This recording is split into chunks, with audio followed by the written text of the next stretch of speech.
अस्सलाम वालेकुम स्टूडेंट्स, उम्मीद करता हूँ आप खैरियत से होंगे। स्टूडेंट्स, जैसा कि आपको मालूम है कि हमने लास्ट वीडियो में क्वेश्चन नंबर 8 तक एक्सरसाइज 9.1 सॉल्व कर ली थी। तो आज जो हमारी वीडियो है इसमें हम क्वेश्चन नंबर 9 से स्टार्ट करेंगे। तो चलते हैं अपने आज के पहले क्वेश्चन की तरफ। स्टूडेंट्स, ये कह रहा है कि a railway train is running on a circular track of radius 500 metre at the rate of 30 kilometre per hour. ठीक है कि एक ट्रेन रनिंग कर रहा है सर्कुलर ट्रैक के ऊपर। अब जिस तरह ये सर्कुलर ट्रैक है,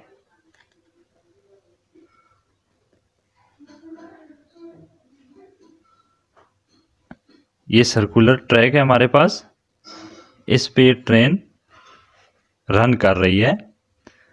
तो वो सर्कुलर ट्रैक का जो रेडियस है कह रहे हैं कि वो 500 मीटर है। ठीक है स्टूडेंट्स, 500 मीटर। और उस ट्रेन की स्पीड है, अगर यहाँ पर ट्रेन है, इसकी स्पीड है 30 किलोमीटर पर आवर। कितनी है? 30 किलोमीटर पर आवर के हिसाब से। तो through what angle will it turn in 10 second. वो कह रहे हैं कि उसका एंगल हमने बताना है कि जब वो 10 सेकेंड ट्रेवल कर ले, यानी अगर यहाँ पर है तो 10 सेकेंड बाद अगर यहाँ पर है बिलफर्ज, तो हमने उसका एंगल बताना है। ये एंगल हम बताएंगे कि उसका एंगल कितना रहा, इन 10 सेकेंड में उसने एंगल कितना चेंज किया। ठीक है स्टूडेंट्स, तो हमारे पास रेडियस उसने दे दिया है, कितना है? 500 मीटर। ठीक है स्टूडेंट्स, और उसकी स्पीड हमें बता दी गई है। स्पीड है 30 किलोमीटर पर आवर। ठीक है स्टूडेंट्स, और टाइम भी उसने हमें बता दिया है 10 सेकेंड। ठीक है, तो स्टूडेंट्स सबसे पहले जो हमारी जो स्पीड है इसको हम कन्वर्ट करेंगे इसके अपने यूनिट में, यानी ये किलोमीटर पर आवर है तो इसको मीटर पर सेकंड में कन्वर्ट करेंगे। तो कन्वर्ट किस तरह होगा? 30 किलोमीटर पर आवर है तो 1 किलोमीटर में कितने मीटर होते हैं? 1000 मीटर होते हैं। ठीक है स्टूडेंट्स, और 1 आवर में कितने सेकंड्स होते हैं? यानी 60 मिनट मल्टीप्लाई 60 सेकंड। तो ये मल्टीप्लाई करेंगे तो 3600 सेकंड्स हमारे पास आ जाते हैं। ठीक है स्टूडेंट्स, यहाँ पर हम कटिंग करेंगे, ये कट जाएगा तो ये ऊपर रह गया 30 मल्टीप्लाई 10, ये आ गया 300 डिवाइडेड बाय 36, 25/3 मीटर पर सेकेंड। ये हमने इसका यूनिट चेंज कर लिया। ठीक है स्टूडेंट्स, अब हमारे पास लेंथ नहीं है कि इस 10 सेकेंड में इसने कितना डिस्टेंस ट्रेवल किया है। अगर यहाँ से यहाँ तक ट्रेन आई है 10 सेकेंड में तो डिस्टेंस कितना बनता है? तो स्टूडेंट्स हमारे पास फार्मूला है एक डिस्टेंस का कि वो होता है स्पीड इनटू टाइम। ठीक है, या वेलोसिटी इनटू टाइम। तो स्पीड हमारे पास क्या आई थी? 25/3 मल्टीप्लाई टाइम था 10 सेकेंड। तो ये डिस्टेंस जो है हमारे पास, तो ये सर्कुलर ट्रैक यानी सर्कमफ्रेंस का लेंथ आ जाएगा। इसको हम लेंथ भी कह सकते हैं डिस्टेंस को। ठीक है स्टूडेंट्स, तो इसको जरा सॉल्व करते हैं। 25 मल्टीप्लाई 10 डिवाइडेड बाय 3, ये लेंथ हमारे पास आ जाती है 83.333। ये लेंथ हमारे पास ये आ गई। ठीक है स्टूडेंट्स, अब देखें स्टूडेंट्स हमारे पास लेंथ भी है, रेडियस भी दिया हुआ है। हमने अब एंगल फाइंड करना है। क्या फाइंड करना है? एंगल कि यानी अगर 10 सेकेंड में इसने 83 मीटर फासला तय किया है, ठीक है, 10 सेकेंड में, तो उसने एंगल कितना अपना चेंज किया है ट्रेन ने। ठीक है स्टूडेंट्स, तो इसका जो हमारे पास फार्मूला है, length equal to radius into angle, L equal to R theta. ठीक है students, L equal to R theta. अब हमने फाइंड थीटा करना है यानी एंगल करना है, तो आर लेंथ के साथ डिवाइड हो जाएगा। ठीक है स्टूडेंट्स, अब लेंथ है हमारे पास 83.33 एंड रेडियस है 500 मीटर। ठीक है, तो 83.33 डिवाइड 500, ये आ जाता है हमारे पास 0.16 रेडियन। ठीक है स्टूडेंट्स, ये आपके पास थीटा आ जाएगा। ठीक है स्टूडेंट्स, तो ये बहुत ही इंपॉर्टेंट क्वेश्चन है, तो ये अक्सर बोर्ड्स के पेपरों में आ जाता है। ठीक है स्टूडेंट्स, क्वेश्चन नंबर 10 की तरफ चलते हैं कि horse is tethered to a peg by a rope of 9 meter length and it can move in a circle with the peg as center।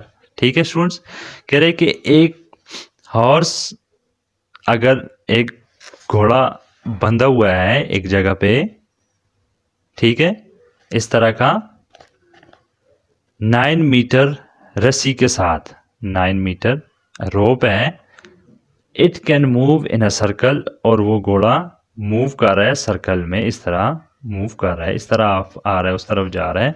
ठीक है, तो if the horse move along the circumference of the circle keeping the rope tight, how far will it have gone when the rope has turn through an angle 70 degree. ठीक है students, ये हमारे पास question था कि अगर यहाँ पर horse है और उसने 70 डिग्री टर्न लिया है, यहाँ पर आ गया है, तो हमने ये लेंथ फाइंड करनी है। रेडियस दिया हुआ है, लेंथ फाइंड करनी है सर्कमफ्रेंस की, एंड एंगल भी आपको दे दिया गया है। रेडियस हमारे पास क्या है, आपका रेडियस है 9 मीटर एंड लेंथ हमने फाइंड करनी है, और आपका एंगल है 70 डिग्री। तो देखिए स्टूडेंट्स, जैसा कि आपको मैंने बताया था कि एंगल आपने डिग्री में इंटर नहीं करना, इसको रेडियन में कन्वर्ट करना है हमने। तो इसको पाई बाई 180 से मल्टीप्लाई करेंगे, तो ये क्या हो जाएगा, 7 मल्टीप्लाई 3.14 डिवाइड 180, ये आ जाएगा जी 0.12 रेडियन। ठीक है स्टूडेंट्स, ये हमारे पास एंगल आ गया है। अब हमने लेंथ फाइंड करनी है, तो जस्ट लेंथ का फार्मूला पुट करें, L equal to R theta. Length तो हमने फाइंड करनी है, रेडियस है 9 एंड एंगल हमारे पास 0.12 रेडियन। तो इसको मल्टीप्लाई करें, 9 को, 9 मल्टीप्लाई 0.12, ये आपके पास 1.08 लेंथ आ जाएगी इसके सरकमफ्रेंस की। ठीक है स्टूडेंट्स, क्वेश्चन नंबर 10 भी सॉल्व हो गया। तो चलते हैं अपने थर्ड क्वेश्चन की तरफ, जो है क्वेश्चन नंबर 11 के the pendulum of a clock is 20 centimeter long and it swing through an angle 20 degree each second. How far does the tip of the pendulum move in 1 second? ठीक है students, देखिए question number 11 में हमें कह रहा है कि एक पेंडुलम है, सिंपल पेंडुलम, अगर इस तरह सिंपल पेंडुलम है, तो उसकी जो लेंथ है पेंडुलम ऑफ अ क्लॉक, उसकी लेंथ है 20 सेंटीमीटर। ठीक है, और it swing through an angle 20 degree each second. वो ईच सेकेंड यानी अगर एक सेकेंड में यहाँ पर आ रहा है, तो वो 20 डिग्री का एंगल बना रहा है। कितने का? 20 डिग्री का। फिर यहाँ पर आता है ईच सेकेंड में, यहाँ पर फिर 20 का, इस तरह 20 डिग्री का एंगल बना रहा है। ठीक है, तो वो कह रहा है कि how far does the tip of the pendulum move in 1 second. अगर 1 सेकेंड में मिसाल के तौर पे इधर आ रहा है तो वो लेंथ कितनी, डिस्टेंस कितना कवर कर रहा है। ठीक है, तो हमने हमारे पास जो ये लेंथ दी हुई है ये हमारे पास रेडियस होगा। ठीक है स्टूडेंट्स, ये हमारे पास रेडियस होगा क्योंकि ये जो इस तरह मूव कर रहे हैं तो सेंटर है इसका ये, और ये मूव कर रहे हैं तो इसका रेडियस हो जाएगा यहाँ तक, और जितना हमने फाइंड करना है उसकी लेंथ डिस्टेंस तो उसकी लेंथ होगी, तो लेंथ हमने फाइंड करनी है। एंड रेडियस है आपका 20 सेंटीमीटर एंड थीटा आपके पास है 20 डिग्री। तो इसको फिर हम रेडियन में कन्वर्ट करेंगे तो क्या आ जाएगा, पाई बाय 9। क्या आ जाएगा, पाई बाय 9, यह आपका थीटा। ठीक है स्टूडेंट्स, अब चलते हैं नेक्स्ट जो हमारा स्टेप होगा वो होगा कि हम लेंथ फाइंड करेंगे L equal to R theta. तो रेडियस आपके पास है 20 एंड थीटा है पाई बाय 9। तो जस्ट आपने कैलकुलेटर में इसको एंटर करें, 20 मल्टीप्लाई 3.14 डिवाइड 9। ठीक है स्टूडेंट्स, यह आ जाएगा 6.9 या 7 भी लिख सकते हैं आप इसकी लेंथ को, 7 सेंटीमीटर ये आपके पास लेंथ आ जाएगी। ठीक है स्टूडेंट्स, नेक्स्ट क्वेश्चन है हमारे पास, assuming the average distance of the earth from the sun to be, इतने किलोमीटर कह रहे कि डिस्टेंस है अर्थ का सन से, and the angle subtended by the sun at the eye of a person on the earth of मैयर 3.9.3 multiply 10⁻³ radian. ठीक है, कह रहे कि उधर से अगर हम अर्थ से सन की तरफ देख रहे हैं तो वो एंगल हमारे पास बन रहा है 9.3 10⁻³ radian. Find the diameter of the sun. तो यहाँ पर एक सिंपल सा ग्राफ या डायग्राम बनाते हैं। फॉर एग्जांपल ये आपके पास अर्थ है, क्या है जी, ये अर्थ। ठीक है स्टूडेंट्स, और यहाँ पर है आपके पास सन है। ठीक है, तो वो कह रहा है कि distance of the earth from the sun, कह रहे कि ये जो डिस्टेंस है यहाँ से यहाँ तक आपका जो डिस्टेंस है अर्थ एंड सन का वो है 148 मल्टीप्लाई 10⁻⁶ किलोमीटर। ठीक है, इतना ये इसका डिस्टेंस है। देखिए आपको पता है कि अर्थ रिवॉल्व अराउंड द सन, यानी अर्थ रिवॉल्व करता है सन के गिर्द घूमता है अर्थ।